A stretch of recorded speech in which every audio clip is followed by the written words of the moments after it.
할렐루야. 부활하신 우리 주 예수 그리스도의 은혜와 평화가 여러분과 여러분의 가정에 충만하기를 빕니다.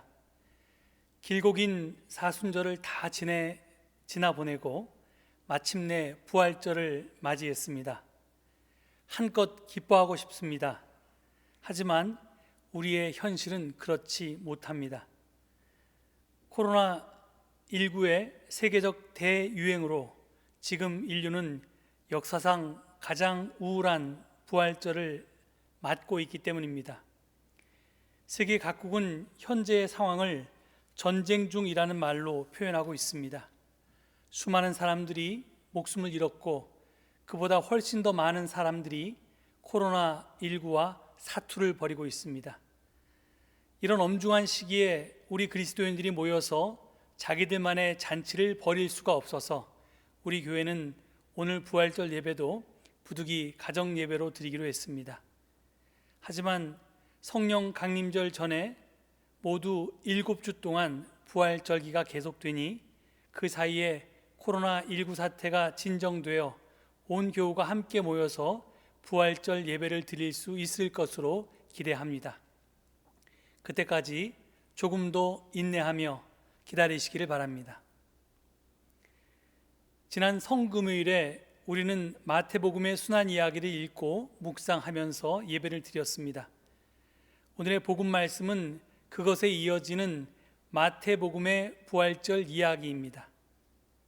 안식 이후 첫날 새벽에 막달라 마리아와 다른 마리아가 예수님을 모신 무덤을 보러 갔습니다. 그런데 갑자기 큰 지진이 일어났고 한 천사가 하늘에서 내려와 무덤 입구를 막고 있던 큰 돌을 굴려내었습니다. 그리고 천사가 여인들에게 이렇게 말했습니다. 두려워하지 말아라. 나는 너희가 십자가에 달리신 예수를 찾는 줄 안다. 그는 여기에 계시지 않다. 그가 말씀하신 대로 그는 살아나셨다. 빨리 가서 제자들에게 전하기를 그는 죽은 사람들 가운데서 살아나셔서 그들보다 먼저 갈릴리로 가시니 그들은 거기서 그를 뵙게 될 것이라고 하여라. 여인들이 이 소식을 제자들에게 전하려고 급히 달려 나갔습니다. 그런데 갑자기 예수님이 나타나셨습니다. 그리고 여인들에게 이렇게 말씀하셨습니다. 무서워하지 말아라. 가서 나의 형제들에게 갈릴리로 가라고 전하여라. 그러면 거기에서 그들이 나를 만나게 될 것이다. 이것이 마태복음이 전하고 있는 대강의 부활절 이야기입니다. 이 이야기에서 제 시선을 끈 것은 세 가지입니다. 첫째는 부활의 첫 목격자가 여인들이었다는 것입니다. 왜 12제자가 아닌 여인들이 예수 부활의 첫 목격자였을까요? 그 이유는 12제자 중 그 누구도 순환의 현장에 함께하지 않았기 때문입니다. 우리가 잘 알고 있듯이 12제자 중 한 사람인 가롯 사람 유다는 예수님을 배반하고 팔아 넘겼습니다.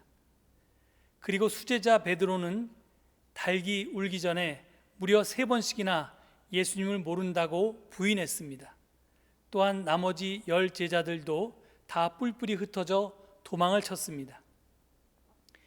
마태복음 27장 55절과 56절은 예수님이 십자가에서 숨을 거두실 때 현장에 있던 사람들에 대해서 다음과 같이 증언하고 있습니다. 거기에는 많은 여자들이 멀찍이 지켜보고 있었는데 그들은 예수께 시중을 들면서 갈릴리에서 따라온 사람이었다. 그들 가운데는 막달라 출신 마리아와 야고보와 요셉의 어머니 마리아와 세베대의 아들들의 어머니가 있었다. 그렇습니다. 순환의 현장에 12제자는 아무도 없었고 오직 여인들만이 있었습니다. 그리고 그 여인들 중 막달라 마리아와 다른 마리아가 무덤을 보러 갔고 바로 그들에게 예수님이 나타났던 것입니다. 이것이 주는 메시지는 분명합니다. 그것은 순환의 현장에 함께하지 않은 자는 부활을 경험할 권리도 없다는 것입니다. 순환의 현장에 동참해야만 부활을 경험할 권리가 있다는 말입니다. 그래서 순환의 현장에 함께 있었던 여인들이 부활의 첫 목격자가 된 것입니다. 이것은 마태복음의 출처, 소스인 마가복음의 메시지이기도 합니다. 그런데 마태는 마가와 다른 이야기도 전하고 있습니다. 그것은 본문 10절의 말씀입니다. 가서 나의 형제들에게 갈릴리로 가라고 전하여라. 그러면 거기에서 그들이 나를 만날 것이다. 이 말은 천사가 아니라 예수님이 하신 말씀인데 마가복음에는 없고 마태복음에만 있습니다. 마가복음은 빈 무덤 안에 있던 흰옷 입은 웬 젊은 남자의 메시지만을 전하고 있습니다. 마태는 그것을 본문 5절과 7절에 거의 그대로 옮겨 놓았습니다. 그런데 마태는 그것에 더해서 본문 10절에 부활한 예수님의 말씀을 추가했습니다. 그런데 거기서 예수님은 당신 제자들을 제자가 아니라 형제라고 부르십니다. 순환의 현장에 없었기에, 아니 당신을 배신하고 부인하고 버리고 도망쳤기에 부활의 목격자가 될 수 없는 당신의 제자들을 형제라고 그렇게 칭하십니다. 이게 무슨 뜻입니까? 제자들은 다 주요 스승인 당신을 버리고 달아났지만 예수님은 단 한 번도 당신의 제자를 버리지 않았다는 말입니다. 아니, 단지 버리지 않았을 뿐만 아니라 그들을 이미 용서했고 더 나아가 당신이 하던 일을 위임하기 위해서 그들을 형제로 대우하셨다는 뜻입니다. 이 값없는 받아들임과 용서가 바로 마태의 두 번째 부활절 메시지입니다. 이 은혜에 대한 응답 때문에 예수님의 부활은 이제 제자들의 부활로 이어질 수 있었던 것입니다. 마지막 세 번째는 부활하신 예수님을 만날 장소가 갈릴리였다라고 하는 것입니다. 왜 하필 갈릴리였을까요? 로마로 가서 저 교만한 황제를 옥좌로부터 끌어내려 땅바닥에 내치면 속이 얼마나 시원했을까요? 예루살렘으로 가서 저 기회주의자 빌라도에게 가서 땅을 치고 후회하게 했다면 얼마나 신이 났을까요? 또 저 대제사장들과 율법학자들의 코를 납작하게 하고 당신에게 침 뱉고 때리고 찌르고 조롱하던 자들을 부끄럽게 했다면 얼마나 통쾌했을까요? 그래야 이 땅에 하나님 나라가 당장 도래하지 않았겠습니까? 그런데 예수님은 로마로도 그리고 예루살렘으로도 가지 않았습니다. 갈릴리로 가셨습니다. 왜 갈릴리였을까요? 갈릴리는 어떤 곳입니까? 갈릴리는 무엇입니까? 갈릴리는 고난의 땅입니다. 민중의 현장입니다. 첫사랑의 장소입니다. 거기서 부활한 예수님은 당신 제자들을, 아니 당신의 형제들을 만나십니다. 그리고 거기서 당신이 하던 일을 그들에게 위임하실 것입니다. 그들이 주님이 걸었던 그 길을 따라서 다시 걸어야, 주님이 살았던 삶을 좇아서 다시 살아내야 이 땅에 하나님 나라가 비로소 도래할 수 있기 때문입니다. 하나님 나라는 결코 한 사람의 영웅에 의해서 도래하지 않습니다. 하나님에 의해서 도래하는 것도 아닙니다. 우리가 여럿이 힘을 모아 노력할 때 비로소 도래하는 것입니다. 십자가 없는 부활은 없습니다. 나의 참여가 없는, 우리의 동참이 없는 하나님 나라는 없습니다. 부활하신 주님은 지금도 갈릴리에서 우리의 동참을 기다리고 계십니다. 이것이 마태의 세 번째 부활절 메시지입니다. 저는 이상으로 간단히 2020년 부활절 메시지를 전하고 추가로 몇 말씀을 더 보태고자 합니다.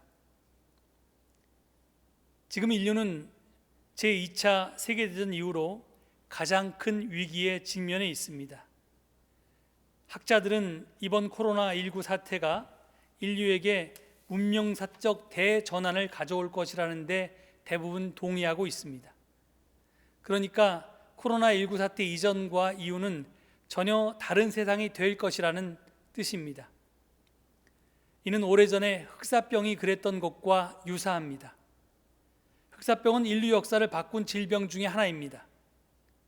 흑사병으로 인해서 중세 유럽은 전 인구의 3분의 1을 잃었습니다.